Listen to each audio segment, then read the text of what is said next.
안녕하세요. 변호사 정배입니다.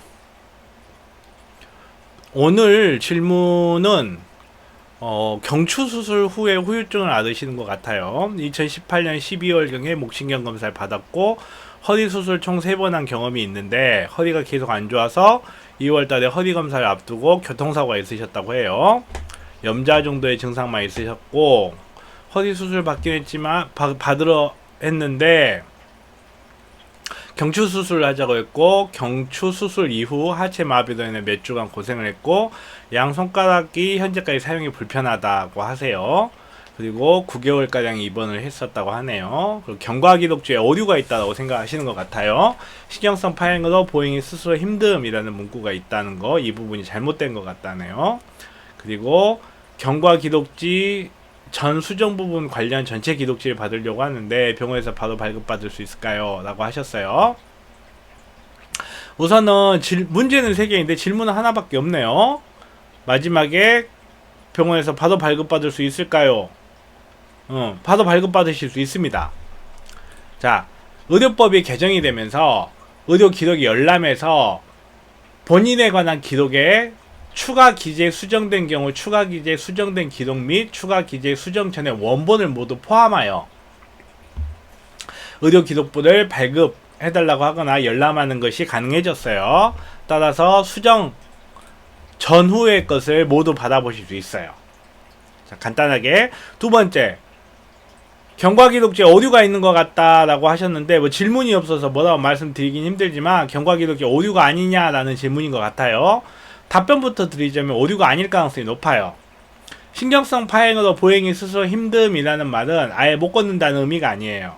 파행은 기본적으로 신경성 파행과 혈관성 파행으로 나눠지는데 신경성 파행의 경우 어느 정도 통증이 있는 정도예요. 쩔뚝거리는 정도 혹은 잘 걷지만 통증이 있어서 힘들어하는 정도를 말해요. 따라서 신경성 파행으로 보행이 스스로 힘듦이라는 상황과 사고를 당하시고 혼자 학교 업무를 보러 가시고 병원까지 택시로 이동하셔서 진료를 받았다라는 사실이 모순되지 않아요. 충분히 있을 수 있는 일이에요. 그리고 이런 정도의 증상은 경추 염좌의 경우에도 발생할 수 있어요. 따라서 이것만 가지고 경과기록지 오류가 있다라고 무조건 단정하기는 수는 없을 것 같아요. 다른 이유가 있다라면 모르겠지만. 자, 이번에는 이게 의료사고에 해당하는지 안 하는지를 좀 볼 거예요. 자, 현재 내용만으로 봤을 때는 무조건 의료사고에 해당한다고 볼 수는 없을 것 같아요. 다만 의료사고에 해당하지 않는다는 뜻이 아니에요. 의료사고에 해당하는지 하지 않는지가 애매하다는 뜻이에요. 알 수가 없다는 뜻이에요. 지금 내용만으로는. 자, 2018년 12월경에 삼성병원에서 검사를 받으셨고 약물 치료만 하면 된다고 했다고 하셨어요. 그리고 실제 수술 받은 건 2019년 2월이었고 이때 경추 수술을 하셨잖아요. 이 간격은 벌써 3에서 4개월 정도의 간격이 있어요. 3에서 4개월 정도의 간격이 있으면 목의 상태가 변하기엔 충분해요. 목의 상태가 변하기에 충분한 기간이기 때문에 3, 4개월 뒤에 목을 검사를 해봤더니 수술이 필요한 상태가 돼 있다. 있을 수 있는 일이에요. 충분히. 거기에다가 2월 달에 차를 폐차해야 될 만큼의 심각한 수준의 교통사고. 이런 심각한 수준의 교통사고가 있었다면 당연히 목의 상태가 변했을 수 있겠죠. 그러면 목을 수술하자고 했다는 이 의사의 판단이 무조건 잘못되어 있다고 할 수는 없어요.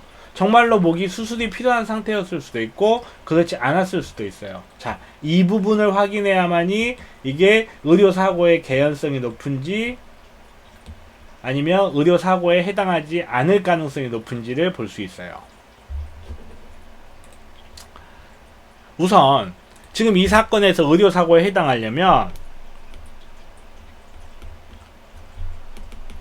목의 상태가 수술이 필요 없는 상태였어야 돼요. 수술이 필요 없는 상태인데 수술을 해서 환자의 상태가 안 좋아지게 됐다. 그거는 의료 행위에 의한 악결과 의료 사고가 되는 거죠. 혹은 신경 손상에 징후가 있거나 신경 손상 개연성이 높은 상태. 전혀 아니었다라고 한다면 의료사고일 가능성이 높죠. 신경손상의 개연성이 없는데 수술을 했는데 지금 신경손상 증상이 발생하는 거잖아요. 이런 경우는 의료사고의 가능성이 높겠죠. 하지만 정말로 수술이 필요한 상태였다 하면 의료사고라고 보기 어려워요.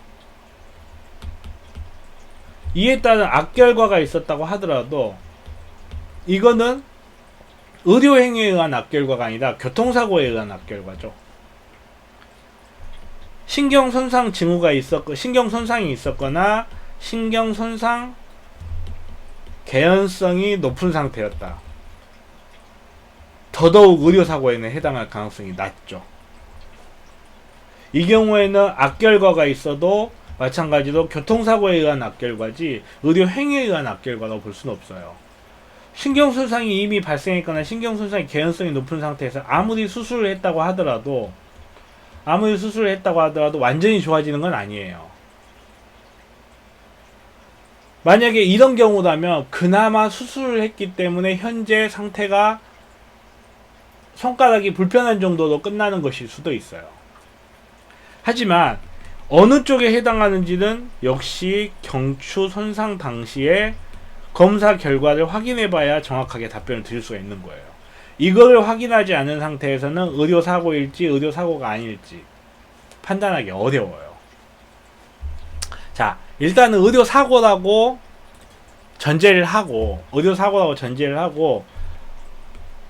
의료사고라고 해서 무조건 손해배상을 받을 수 있는가? 그건 아니에요. 의료사고이면서 이 의료사고가 의료 과실에 의한 것이어야 돼요. 의료진의 과실에 의해서 의료사고가 발생했을 때 손해배상이 인정될 수 있어요.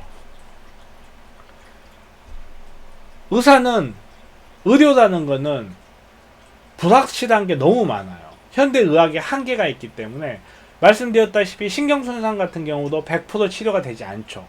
신경이 완전히 절단이 된 경우에는 치료가 안 되는 경우가 오히려 더 많고요. 더 악화가 되지 않게만 방지를 할 수밖에 없는 경우도 있어요.